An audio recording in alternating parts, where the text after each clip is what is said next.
Definitely.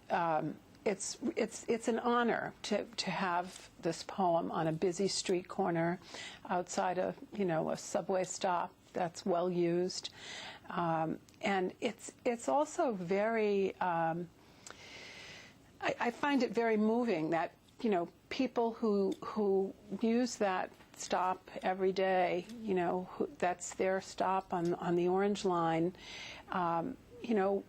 will see it and read it. I've had people come to me after readings and say, this is, I read your poem. It gives me solace. It gives me pleasure, and I've read it many times, and I'm glad it's there. And we have art that's visual art, sculpture, architecture. Why not poetry as public art? There's a curiosity factor involved in public art. People look at it who might not engage in that, and so they have the experience of being introduced to my poem. That's one more person who hasn't read my work and may have not had an experience with contemporary poetry.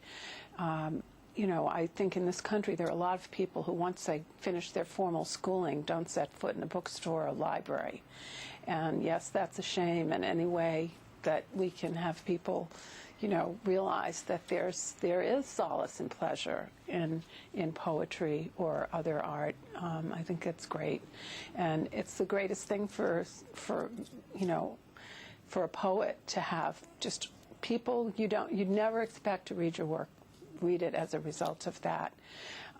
There was a program in the 1970s, I think, in New York City and maybe in some other cities too. It was called Poetry in Public Places, and what they did was they put on buses and subway cars above the windows where the passengers' eyes will focus, where they usually have advertising placards. There were poems, and this was a great thing. Wouldn't it be great if we could replace all the advertising placards with poems? We're bombarded every day with exactly the opposite of poetry. So I think poetry in public places is a great idea.